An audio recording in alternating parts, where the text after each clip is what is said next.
Welcome back to my channel. Let's bead this dress together, shall we? So someone wanted this dress and this is the empty base of the dress. Let's start beading the dress together. Now first things first, we need to identify the materials that we need for this dress right here, and we're going to be using 3 sizes of the red crystal beads. We're going to be using the size 4. This is what it looks like. Next would be the size 6, and this is what it looks like. And then we're going to go ahead and also use size 8. As you can see, 3 of them kind of look different in their sizes. So let me hold 3 of them so you see what they actually look like together. This is what the 3 sizes look like. And then the next one we're going to be using is the copper wire. We're going to be using it in gold, and we're going to also be using it in a size 0.70 millimeters. What is beading without needle and thread? So we need a beading needle and a red thread. So let's jump in. We're going to be beading the bust area of this particular dress, the 2 bust areas, and we're going to be doing straight beading. Usually we're used to clustered beading, but this time around we're going to be doing it straight from the top to the bottom, or bottom to top, whichever. I think I did it bottom to top, then top to bottom. So this is how we're going to do it. Now we're going to tie. Always remember to tie, right? So we just put the needle in between the thread that way, pass it a second time, and tie again.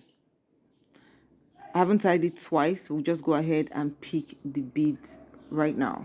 We'll pick 4 beads and then just bring it out right there. Light flat like this. Put the needle backward. Instead of beading forward, we're going to bring it backward. Now, I haven't brought it backward. This is how it's going to be staying. We're going to be passing the needle in between the last 2. So we put 4, bring the needle back, and then pass the needles through 2 again. So that's it. We'll just bring it out right there, and then we're going to repeat the same process. This is how it will be looking like, right? And then we're going to put in another 4 right there, and then put it down, put the needle back in towards the back like I did the first time, and bring it out. Next thing you can do after bringing it out is to put the needle back into the last 2, and then we're going to be repeating the same process until we get to the top. By the time we get to the top, we're going to now flip it the other way to come downward. So let's take it all the way to the top, and then we'll continue from there. We're basically going to be repeating the same process as it's going, up. Take it through the last 2, fixing another set of 4 beads, and then take it in. So we're going to bring it back first, even though it's the last part, and then taking in through the last 2 again. And then we're going to be fixing this needle into the edge in front and then shifting it sideways. You see that? Then after doing that, we're going to take another 4, and this time around bring it downward. Because it's downward, the needle is going to have to go back as though it's going upward, just so that we can also still put it through the last 2 and still bring it down again as well. We pick another 4 beads as usual. After bringing this out, pass it back in as usual, and then put the needles through the back, bring it out, put it in through the last 2 again, and bring out the needle. We're just going to keep doing that until we get to the bottom part, like we see right here. By the time we get to the bottom part, the first time we flipped it over this way. Now it's important to notice that when you are fixing this thing, this bust cup is already curved. Please do not flatten it when you are fixing. So you're going to spoil the curve of the cup.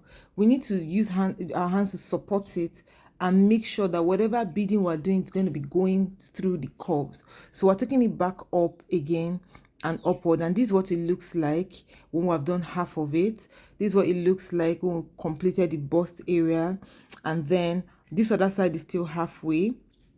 Now we have almost finished it, but take a look at how it is looking like at the point where we've almost finished it right here. So we're going to put in the last strand right here, and this will be the end of this particular bust area. Like we said before, take it backward, bring it out, put the needles through the last 2, bring it out. So we're just putting the very last 4 right here, and then take the needle backward inside, and as usual bring it out through the last 2 and tie. So this right here is what it looks like. We'll tie it up later, but overall this is what it looks like. Now this looks like there's a little bit of space, but don't worry, there's no space. By the time it is standing, look at the angle on the other side, is looking very cool. So by the time it's standing and everything looks put together. This is what it looks like. So there's no space and everything. So this is what the inner part of it also looks like after beading.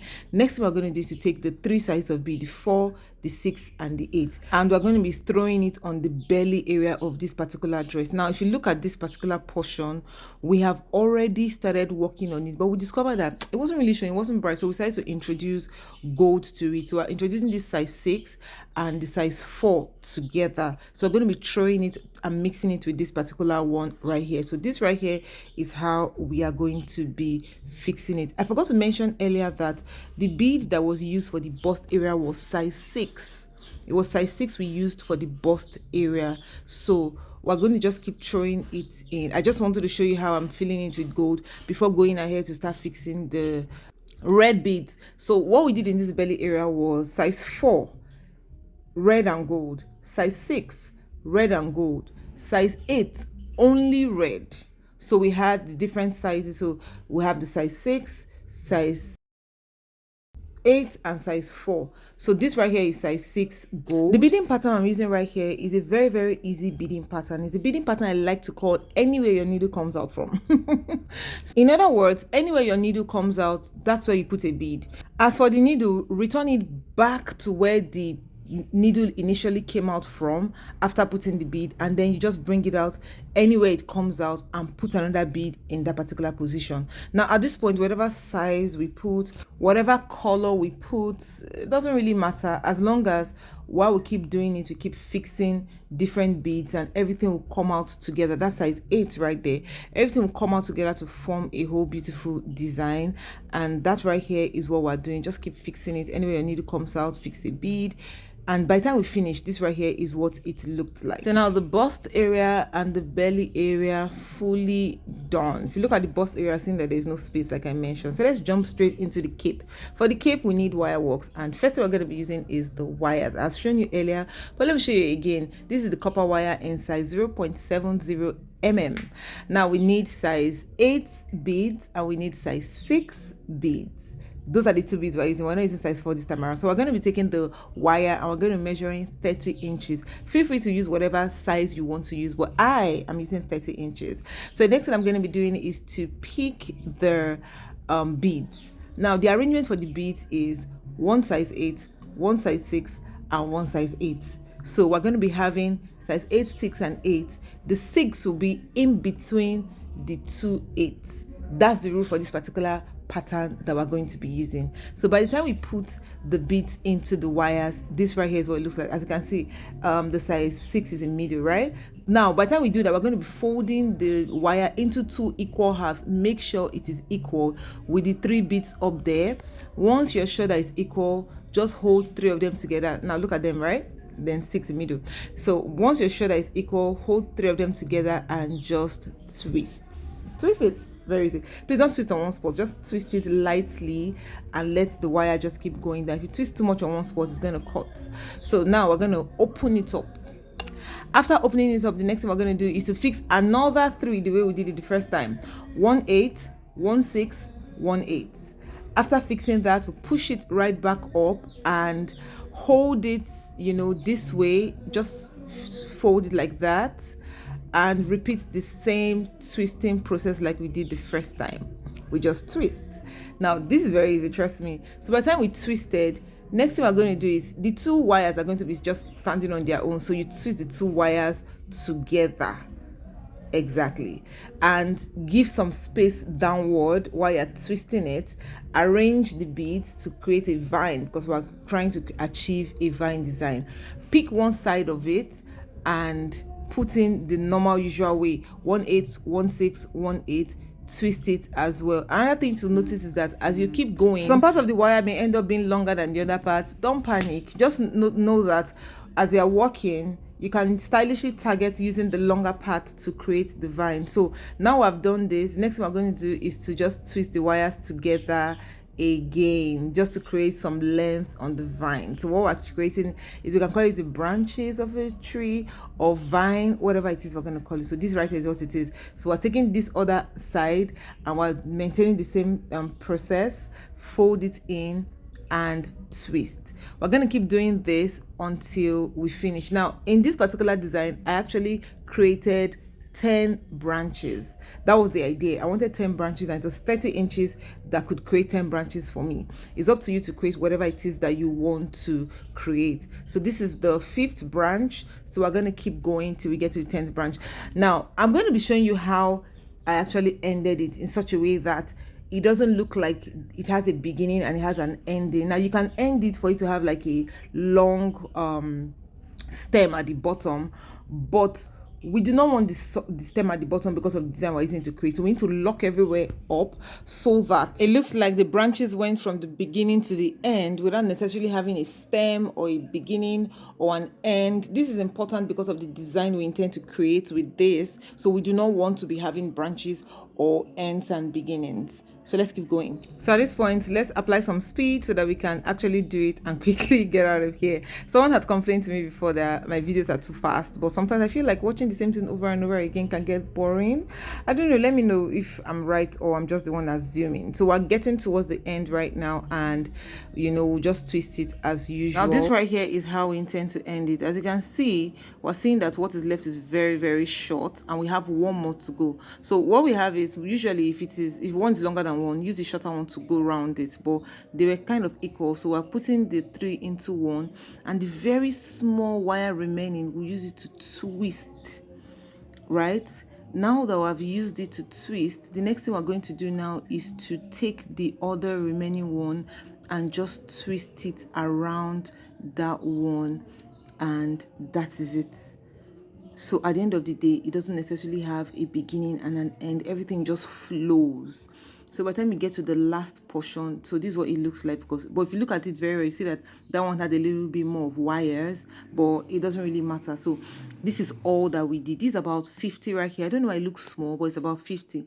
But eventually, by the time we finished this job, we use much more than this. So let's jump into fixing it on the cape, shall we? Now this right here is the base of the dress again, and then we're going to come here and we're going to be using an invisible thread in size 0.50 mm. That's what we're going to be using. Now we're going to be using a normal needle, not a beading needle this time around, a normal big needle, and this is us here fixing it. We're going to start by fixing on the edges first. It's important to fix on the edges so that the edges, is kind of covered and arranged and just gives us a definition of what we are doing. So we're going to do that on the edges down to the back, do on the second edge down to the back, and then we start filling the middle. That way we have a sense of direction and all of that. Now we're not managing anything, so we have enough beads, we have enough wires. If it's not enough, we can create more. So we started by doing 50 and it wasn't really enough, and then we went ahead. One thing about beading is, as much as possible, try not to economize. It is better to create a design that does not even need much beads to start with. So the idea for that design would be that it will use less beads than for you to create a design that needs a lot of beads and then you start economizing. Don't economize. I said so. Another thing that is worthy of note is that if you notice, I'm using an invisible thread, like a fishing line, and not the normal thread. Now, invisible thread is not as strong. It is a very strong thread, but it's not strong enough to hold wire, right? And then normal fishing line is stronger. That's why I'm using fishing line. And then we're using fishing line because fishing line is transparent. You don't want a situation whereby we're fixing it and then we're seeing red color on top of gold wire. No. We don't want that. We want our work to be neat and reasonable. So right now, this is what it looks like. We fix the top and the bottom. If you look very closely, it looks like it was stuck or gummed to the fabric against it being sewn because we use an invisible thread. Permit me to call fishing line invisible thread in this case. They're both invisible, right? We're going to go ahead to start filling the middle right now, and by the time we kept it, this is what it looked like halfway. So if you come to the back is not yet filled, but of course we're going to fill it, and by the time we're done with it, you can already tell it's going to look very beautiful. We're going to also fill this side as well, just like we're filling this portion, and by the time we're done with both sides, this right here is what it looked like. Come on, I feel good. Do you like it? It looks really beautiful, full and put together. For both capes, we used a total of 78 vines. Thanks so much for watching my video. I'll see you in my next one. Bye.